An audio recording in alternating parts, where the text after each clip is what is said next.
예수께서 어느 날 가버나움 지방에 들어가셨을 때 한 백부장이 나와서 간곡하게 청합니다. 주여, 내 하인이 중풍병으로 집에 누워 몹시 괴로워하나이다. 그러니까 중풍병에 걸린 하인을 위해서 예수님 앞에 나와서 간곡하게 청하는 것을 보게 되는 것이죠. 그러고 보니 어떻게 보면 이 주인은 하인을 되게 아꼈던 것으로 볼 수 있습니다. 누가복음에 보면 그냥 둘로스라는 단어를 써서 종이라고 표현되고 있는데, 마태복음, 오늘 우리가 함께 읽은 마태복음에서는 파이스라는 단어, 소년이라는 의미를 갖고 있죠. 그래서 이 하인이 나이가 어리다라고 생각할 수 있죠. 그런데 이 어린 하인이 어떤 일인지 뇌에 문제가 있는 겁니다. 오늘날로 말하면 뇌졸중 이런 거라고 할 수 있겠죠. 혈관에 문제가 생겨서 막혔든지 터졌든지 여하간 뭔가 문제가 생겨서 몹시 괴로워하는 지경과 상태가 되고 있는 것이죠. 그럴 때 예수님께서 그 백부장의 간곡한 청을 인해서 내가 가서 고쳐주겠다라고 이렇게 말합니다. 내가 너네 집에 가서 그 아이를 보고 고쳐주마 라고 말하는 거죠. 그때 백부장이 뭐라고 얘기하냐면, 주여, 내 집에 들어오심을 나는 감당하지 못하겠사오니 나는 말씀으로만 하옵소서. 그러면 내 하인이 낫겠사옵나이다 라고 말합니다. 이 백부장은 예수님께 와서 간곡하게 청하고 또 예수님이 어떤 분이시라는 것을 나름의 인식과 의식 속에 알고 있었지만 자신에 대해서도 또 생각하고 있는 거죠. 자신이 어떤 존재인지. 자신은 백부장이다 라는 것이죠. 로마의 백부장은 사실은 어떤 위치입니까? 군사들을 다스리는 어떻게 보면 일종의 중간 간부이고 용맹한 군사이고, 또 로마가 이웃 나라를 침략하고 또 확장해 나갈 때 그 일에 앞서서 선봉에 서서 그것을 확고하게 이루어 나가던 그런 사람입니다. 나름 위치도 있고 힘도 있고 영향력도 있는 존재이기도 하죠. 그런데 자기가 이렇게 주님 하나님의 그 아들 메시아로서 오신 예수님에 대해서 완벽하게 또 충분하게 인식하고 있는 건 아니었지만 나름대로 이스라엘과의 연결성 속에서 그 당시에 많은 영향들 속에서 어느 정도의 지식과 정보를 가지고 있었을 것이라고 우리는 생각할 수 있고, 그리고 그 속에서 이스라엘의 하나님에 대해서 긍정적인 생각을 하고 하늘을 경외하는 자로서 존재했을 것입니다. 그러다가 이제 예수님이 하신 일들이나 어떤 소문들을 듣고 했을 때 이분은 정말 하나님이 보내신 분이 맞구나 라고 생각했었던 것 같아요. 그리고 가서 이렇게 간곡하게 청하죠. 그런데 자신을 생각해 보니 자신은 참 보잘것없고 죄 많은 인생이고 허물 많은 자라고 인식하는 겁니다. 그래서 나 같은 놈의 집에 와서까지 이렇게 수고롭게 하실 것이 없습니다 라고 말하고 있는 것이죠. 그리고 뭐라고 말하느냐? 다만 말씀으로만 하옵소서. 그러면 내 하인이 낫겠사옵나이다 라고 말합니다. 그러면서 그 근거를 나름의 어떤 이유 속에서 대는데 뭐라고 얘기하냐면, 저도 남의 수하에 있는 사람입니다. 다른 사람 밑에 있는 사람입니다. 내 아래도 군사가 있습니다. 이들더러 가라고 하면 가고 오라고 하면 오고 내 종더러 이것을 하라고 하면 합니다 라고 얘기하는 거죠. 그러니까 예수님께서 내 집에 오실 수고 없이 중풍병에 걸린 내 어린 하인에 대해서 병이 나으라 하면 낫겠다, 이 고백을 하고 있는 거죠. 예수님이 이것을 들으시고 놀랍게 여기셨습니다. 그리고 함께 있는 따르는 자들에게, 제자들과 무리들에게 뭐라고 얘기하시느냐? 내가 진실로 너희에게 이르노니 이스라엘 중에서 아무에게서도 이만한 믿음을 보지 못했다. 또 너희에게 이르노니 동서로부터 많은 사람이 이르러서 아브라함과 이삭과 야곱과 함께 천국에 앉으려니와 그 나라의 본 자손들은 바깥 어두운 데 쫓겨나 거기서 울며 이를 갈게 되리라. 이제 바뀐다는 거죠. 전도된다는 얘기죠. 역전된다는 얘기죠. 그리고 예수님께서 백부장에게 말합니다. 가라, 내 믿은 대로 될지어다 하시니 그 즉시 하인이 나으니라 라고 말하고 있습니다. 이 백부장은 어떻게 보면 단순하고 투박한 믿음일 수도 있겠죠. 그러나 확고한 어떤 믿음의 근거를 가지고 얘기를 합니다. 일종의 권위의 원리라고도 할 수 있죠. 그런데 이것은 어떻게 보면 물리적인 차원에서 어떤 인격적인 존재에 대해서 그 위계 질서와 상명하고의 어떤 권위 체계 속에서 이렇게 했을 때 따르고 순종하고 이를 버리고 이런 차원을 넘어서서 조금 더 근본적인 어떤 권위의 원리를 가지고 얘기하는 것으로 보입니다. 왜냐하면 병을 고치는 행위는 그 병의 근원이 되는 어떤 인간의 몸의 기능, 더 나아가서 어떤 세포, 뭐 이런 것들, 뭐 오늘날로 표현하면 유전자라든지 아니면 뭐 몸의 어떤 그 작용들에 대해서 개입을 하고 영향을 미친다는 얘기 아니에요. 그러니까 이것은 물리적인 어떤 의학적인 어떤 기능적 기술적인 개입이 없이 그 일을 이룬다는 얘기죠. 그러니까 이것은 무엇을 얘기하느냐? 창조적인 행위를 할 수 있는 분으로 인식하는 믿음을 표현한 것이다 라고 할 수가 있겠죠. 요한복음 1장에 보면 태초에 말씀이 계시니라. 이 말씀이 하나님과 함께 계셨으니 이 말씀도 하나님이시니라. 그러니까 태초에 하나님과 함께 계셨고 지으신 모든 것이 그가 없이 된 것은 없다라고 또 이렇게 말합니다. 그러니까 모든 만물의 근원의 창조에 이 말씀이신 하나님, 성자 하나님께서 함께 하셨다라고 이렇게 표현하고 있죠. 그리고 그 말씀이 육신이 되어 우리 가운데 거하심에 우리가 그 영광을 보니 아버지의 독생자의 영광이요 은혜와 진리가 충만하더라 라고 이렇게 표현되고 있습니다. 그러니까 이러한 창조주로서의 믿음, 하나님으로부터 말미암은 그 믿음, 메시아로서의 믿음, 이 믿음을 이스라엘에게서 찾으려고 했지만 그러나 찾을 수 없었어요. 그들은 종교적인 전통을 자랑하고 또 종교적인 어떤 그 역사성을 자랑하고 조상들을 자랑하고 율법을 자랑하고 제사를 자랑하긴 했지만 그러나 그들의 내면에 있는 어떤 하나님을 경외함과 신실한 믿음의 근거는 그들에게서 찾을 수 없었다라는 것이죠. 이것은 또 무엇을 우리에게 말해주느냐? 국적이나 종족이나 인종이나 환경에 상관없이 누구나 하나님을 경외하는 진실한 믿음으로 하나님 나라의 백성이 된다라고 말하고 있는 거죠. 그럼에도 불구하고 전통이나 종교성이나 혈통으로 자동적으로 하나님 나라 백성이 될 수 있을 것이라고 착각하고 그렇게 신념화했던 유대인들, 이스라엘 백성들은 그 믿음의 어떤 나름의 자기들의 확신이 보장받지 못한다라는 것을 분명하게 예수님 말하고 있습니다. 오히려 그렇게 자부하고 생각하던 자들이 쫓겨나서 하나님 나라에 들어가지 못할 수 있음을 분명하게 얘기하고 있는 거죠. 이런 내용은 로마서 1장 2장에 걸쳐서도 전개되고 있습니다. 사도 바울이 얘기하죠. 너희들 율법 자랑하고 또 조상 자랑하고 전통 자랑하지만 그러나 율법이 있는 너희가 율법을 지키지 않고 겉으로 표면적으로는 지키면서도 속으로는 탐욕과 욕심 때문에 도덕질하고 재산을 나름 축적하고 그런 방식으로 그렇게 하고 있는데 하나님을 모른다 하고 율법이 없는 이방인이 그 양심에 따라서 이 양심이라는 것은 어떻게 보면 하나님의 형상의 흔적이죠. 율법에 속한 어떤 계명들을 잘 지켰다고 해볼 때 누가 더 옳다 여김을 받겠느냐 이렇게 말하고 있는 거죠. 그것은 어떻게 보면 다 계급되고 거칠에 떼고 내용에 들어가서 생각할 때 누가 더 하나님의 말씀에 부합되고 누가 더 하나님의 형상에 합당하게 살아가고 있느냐 이 얘기인 거죠. 그러니까 너희들 그 율법, 조상, 전통 자랑하고 떠들지 마라.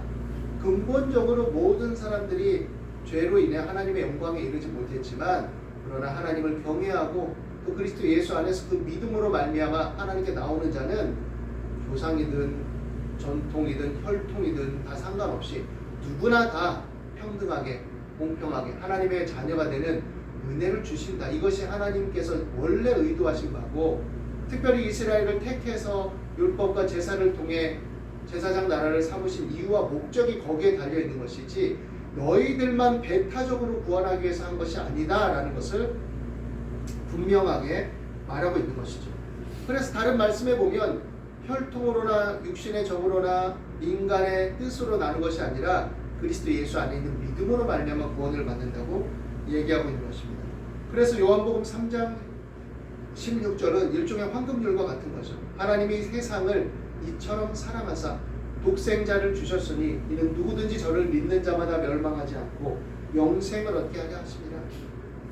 하나님이 그 아들을 세상에 보내신 것은 세상을 심판하려 하심이 아니요 그 아들로 말미암아 세상이 구원을 받게 하려 하십니다. 그런데 이러한 예수님께 나오지 않는 이유는 뭐냐? 빛을 미워해서라는 것이죠. 빛에 다가가면 어떻습니까? 자신들의 치부가 드러나죠. 자신들의 허물이 드러나죠. 자신들의 약점이 드러나죠. 자신들의 죄성이 드러나고 숨겨진 욕망과 죄성들이 다 밝히 드러나죠. 그것을 인정하지 않을 수가 없죠. 이스라엘의 지도자들은 그 빛 앞에 오기를 꺼려한 겁니다. 왜냐하면 자신들의 숨은 의도, 욕망, 자신들이 가지고 있는 어떤 탐욕들이 다 드러나 버리니까. 그래서 종교적인 외피로 포장을 한 거죠. 율법의 어떤 하나하나의 조항들을 외면적으로 지키는 것들로 자신들을 둘러싸서 굉장히 교양 있는 척하고 종교적인 척하고 그랬던 것이죠. 그러나 예수님 그것을 꿰뚫어 얘기하신 것이죠. 겉으로는 그렇게 하고 너희들이 율법의 어떤 겉을 다 지키고 금식하고 종교적으로 굉장히 엄숙하고 금욕적이고 이렇게 살고 있는 것처럼 보이지만 그러나 너희 속에는 회칠한 무덤처럼 부패한 것이 가득했다라고 말하는 거죠. 그래서 예수님 오히려 세리와 창기들이 너희보다 더 낫다라고 얘기하신 거죠. 왜냐하면 그들은 적어도 자신들의 허물과 잘못을 인정하고 예수님께 나와왔기 때문이죠. 자신들의 가슴을 치면서 무능함과 한계와 연약함과 죄성을 인정하면서 나왔기 때문이죠. 오늘 이 백부장도 마찬가지입니다. 그가 로마의 백부장으로서 군대 장교로서 수많은 전쟁에 참여하고 많은 사람들을 죽이고 어떻게 보면 군인으로서의 신분과 그 당시 어떤 주어진 제도적 질서와 어떤 한계성 속에서 그렇게 살아갈 수밖에 없었고 예수님을 모르고 살 때 그렇게 살긴 했지만 이제 예수님을 알고 또 그 소문을 듣고 인식하기 시작하면서 자신은 참 허물 많은 인생이고 죄인된 인생이라 부끄러워서 주님 앞에 나갈 수 없고 자신의 집에 예수님이 오시는 것은 감당하지 못하겠다라고 생각했던 거죠. 그러나 그럼에도 불구하고 어린 하인에 대한 연민과 긍휼을 가질 만큼 또 따뜻한 마음이기도 했던 것이죠. 인간의 인격성이라는 것은 그렇게 칼로 못자르듯이 쪼개지지도 않습니다. 어떤 면에서는 굉장히 복합적이죠. 인간의 어떤 그 내면 또 무의식의 세계, 인격적인 질감, 성격들은 굉장히 다층적이기도 합니다. 그래서 어떤 사람을 하나로 딱 규정하기 어려울 때도 있어요. 그러나 우리가 중심적으로 어떤 것을 가져야 되느냐? 자신에 대한 어떤 인식 속에서의 겸손 그리고 동료 인간에 대한 연민과 긍휼 이것을 기본적으로 가지는 것이 하나님의 뜻이고 하나님의 형상성의 반영이라고 할 수 있죠.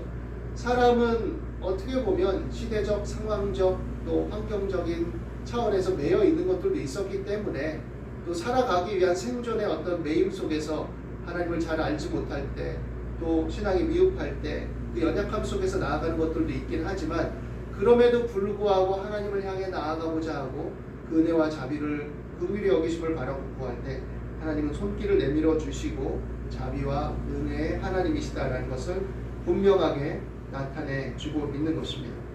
그래서 하나님과의 관계는 혈통이나 인간의 전통이나 인간의 정의나 인간의 뜻으로 되는 것이 아니라 하나님의 전적인 은혜로서 시작이 되는 것이죠. 그래서 하나님이 세상을 이처럼 사랑하셨다라고 말씀하고 있는 것입니다.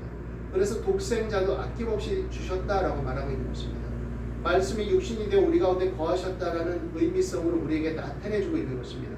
그래서 예수님이 우리 모든 죄와 저주와 질고를 담당하신 그 은혜를 인해서 이제 전통을 빙자하고 종교성을 빙자하고 의식과 제도를 빙자해서 그 뒤에 숨지 말고 참 마음과 온전한 믿음으로 하나님께 나와서 예수님께서 우리 모든 죄를 대속하시고 헛된 제사를 끊어버리셨다라는 것을 알고 사실 이 제사는 헛된 제사는 아니었던 것이죠.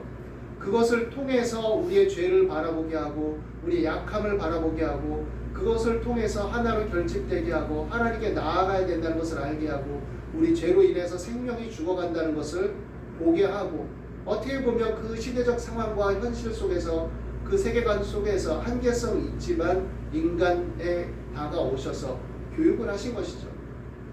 그래서 그것은 어떻게 보면 초등학문에 속한 것이라고 표현되기도 하는 거죠.